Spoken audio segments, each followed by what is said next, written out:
I really want to begin by saying good evening to each of you. And I sincerely hope that you are maintaining as best you can given these trying and violent times. And more importantly,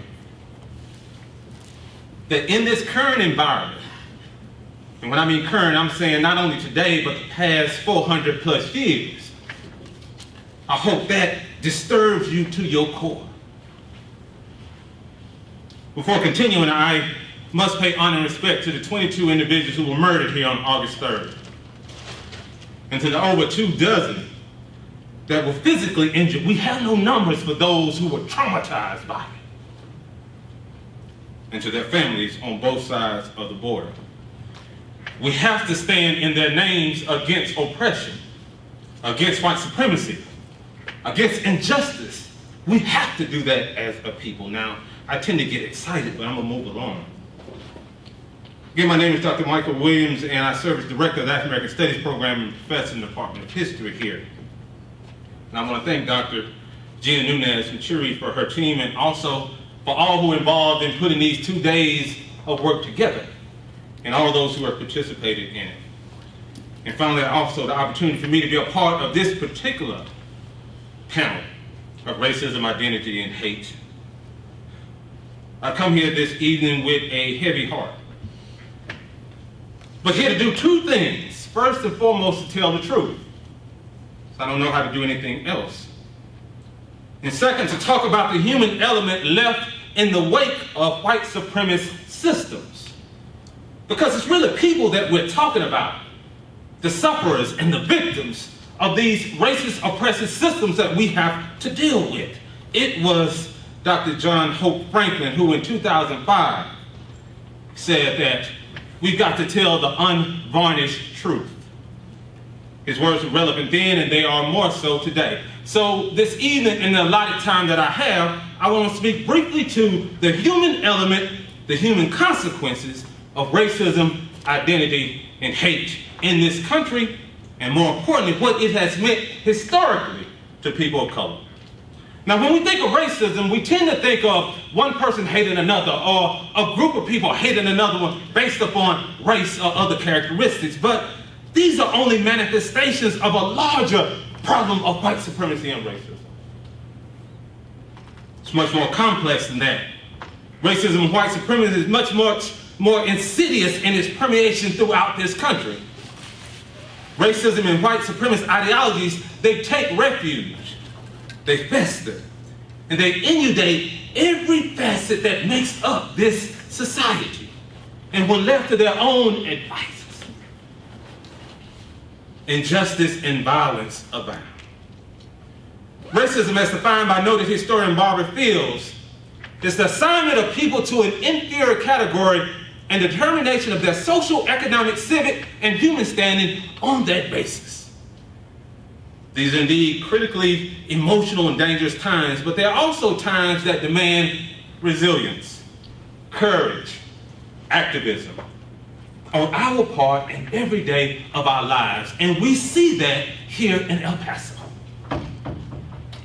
It means, however, that we cannot consider the murders that happened here on August 3rd as an anomaly, or somehow different or separate from the larger society manifestations and institutions that perpetuate racism and hate, not only through the words of Donald Trump and others, but more importantly in the ways that this country operates, the way it sees, and the way it responds against people of color. And we cannot be afraid to call that to the forefront. On August 3rd, a 21-year-old white male drove some 10 hours to get to a Walmart here, where he subsequently killed 22 people.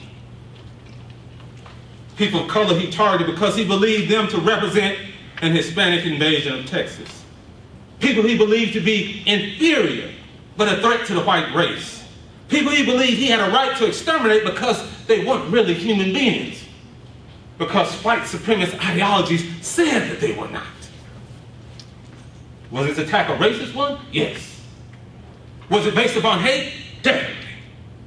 but his actions were also a byproduct of a larger system of white supremacy, racism, and hatred. So Dr. Cornel West, who said, we should never confuse a particular villain with a larger tradition. The white supremacy is a larger tradition, and thus, let's not confuse things. Racism is a moral issue with political consequences. Such moral issues have leftist, right-wing, and centrist versions, meaning that they are not stagnant. They are not assigned to one state, or one party, or one system. It's a global issue. And so racism is a part of a wider system of white supremacist oppression and violence. The many individuals who are caged along the Texas-Mexican border, the children separated from their parents, the many young black men and women and children killed, such as Emmett Till, Tamir Rice, and others. The 680 Hispanic men and women working at a series of food processing plants, detained by ICE agents in Mississippi on August 7th of this year. There was no real system in place to take care of their children when this happened. All of this is a part of a racialized hatred and fear that people of color face daily, that I have faced daily. There's a system of racism and hate that we must contend with in conjunction with fighting to obtain justice against those individuals who perpetuate acts of terror both violently and legislatively. Racism is the physical manifestation of the larger disease of white supremacist ideology. Activist Bettina Martinez knows that white supremacy is a historically based, institutionally perpetuated system of exploitation and oppression of continents, nations, and peoples of color, by white peoples and nations of the European continent, for the purpose of maintaining and defending a system of wealth, power, and privilege. The issues then are one of humanity. Who is seen as human and who is not? Who benefits from society and who does not? Who gets to walk freely in this country without a care? And who leaves home daily without any real assurances that they will not be killed for being black or brown or a person of color? White supremacy is designed to protect the social status and identity of whiteness and the benefits derived from that designation at every single level. In short, then, racism and white supremacy is a global system that touts whites as the superior race and people of color as their inferiors, and they have dire consequences not only for the victims of it, but also for those individuals who internalize this hatred and then drive 10 hours to a Walmart. Scholars such as sociologist David T. Wellman argue that racism extends considerably beyond prejudiced beliefs. The essential feature of racism is not hostility or misperception, but rather the defense of a system from which advantage is derived on the basis of race. The manner in which the defense is articulated, either with hostility or subtlety, is not nearly as important as the fact that it ensures the continuation of a privileged relationship. Same time, this August marks 400 years since the 20 and odd Africans arrived in Jamestown, Virginia, as captives and were traded for goods, and thus the beginning of what would later become America's brutal institution of chattel slavery, upon which this country amassed its economic, political, and social wealth. You can't create a system like that without racism and oppression in play. The idea of the other allowed for the placement of social, political, and economic mechanisms designed to oppress the rights and humanity of people of color. Racism and hate allowed doctors to sterilize Fannie Lou Hamer without her permission, and to put into a place systems designed to take away the reproductive abilities of black women and Latino women. Dorothy Roberts writes in Killing the Black Body, Race, Reproduction, and the Meaning of Liberty, that during the 1970s, sterilization became the most rapidly growing form of birth control in the United States, rising from 200,000 cases in 1970 to over 700,000 in 1980. It was a common belief among blacks in the South that black women were routinely sterilized without their informed consent and for no valid medical reason. Teaching hospitals performed unnecessary hysterectomies on poor black women as practice for their medical residents. This sort of abuse was so widespread in the South that these operations came to be known as Mississippi appendectomies.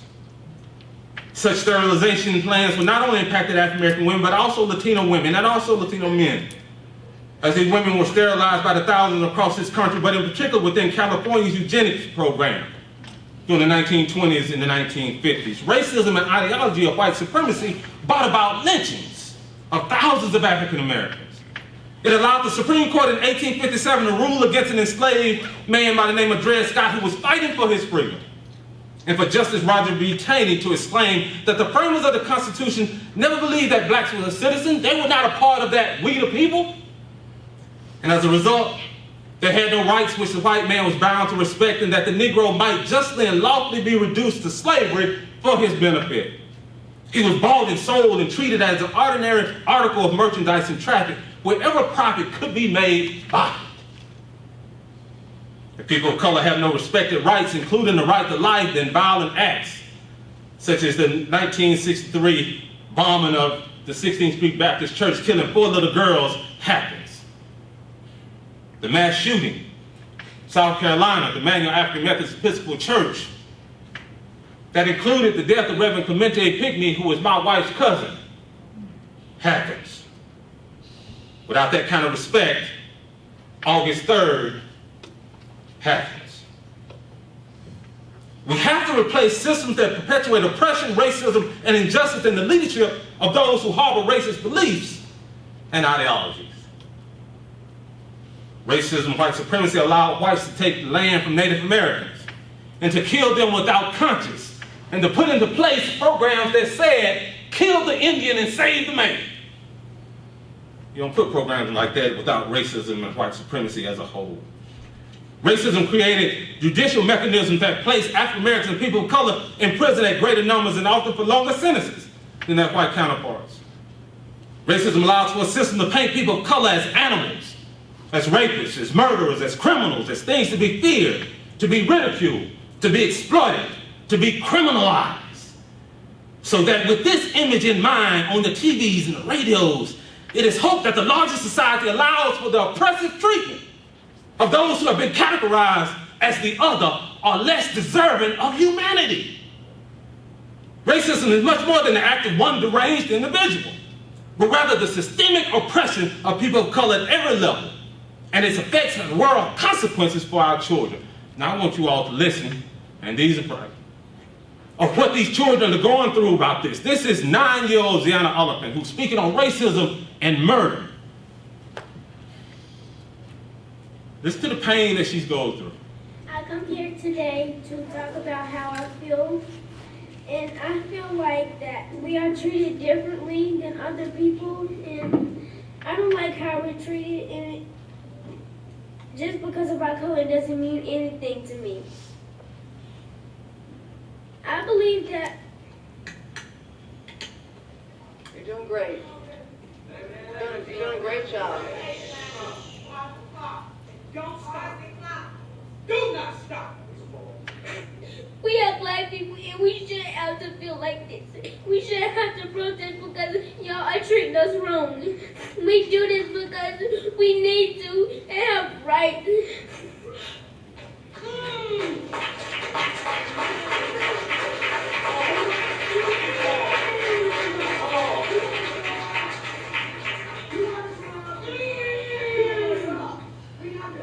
Go ahead, let her talk. Go ahead. I've been born and raised in Charlotte, and I never felt this way till now. And I can't say I don't know we're treated. And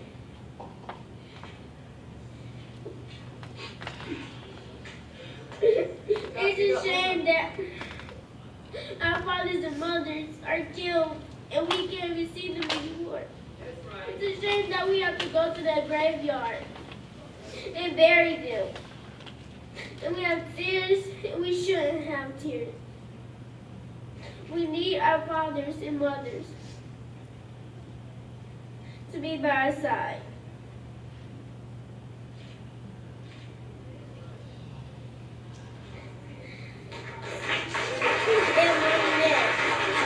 That's a 9-year-old that we talked about here. Got some pain here.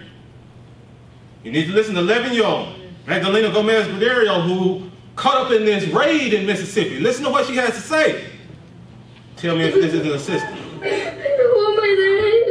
No, the Hispanic people not doing nothing bad. They just did nothing. I can't do nothing but please open the door for the parents. I'm stuck over there in jail. I'm not gonna have nothing. It's prepared to school for me. My dad found everything for me to live over here. The rent, and I don't know what I'm gonna eat. And I'm so lonely right now. I need my dad for me. My dad didn't do nothing. He's not a criminal. So the government, please put your heart. Let my parents be free with everybody else, please.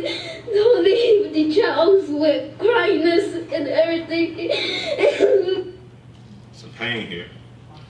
Don't leave the child with cryiness. As I conclude here, so I can turn it over to my colleague. You need to remember that there are living, breathing, and generational human elements of victimization that suffer from the manifestations of racism and white supremacy. There's real people here that we must understand, that we must feel, that must tell us when something is wrong. There's a world outside of this city of El Paso waiting on us to help address the issues of injustice, racism, repression, and hate. And there are elements outside who hope that we never do. How do you combat racism, identity politics, and hate? First, you understand your responsibility to challenge it. Then you get prepared. You call it out for what it is, where it is, and when it is, and not be afraid to stand against the grain of your own comfort. There are living, breathing, and generational human beings of victimization that suffer from racism and white supremacy who demand that we see the struggles of our brothers and sisters as our own. There's a need for us to understand that we the just, hold the power and responsibility to change society. The power and responsibility to protect the community. The power and responsibility to stand fully upright in the presence of evil, racism, white supremacy, and work diligently toward their end. We cannot forget that there are living, breathing, and generational human elements of victimization suffering from the system of racism, white supremacy, who demand our attention because those who are victimized by it never get over that loss associated with it, the inhumanity experience, nor the failure of those who see but do not challenge the injustices on their behalf. In the words of Pachita Martinez, by, quote, not understanding that racism is systemic, we guarantee it will continue, end quote.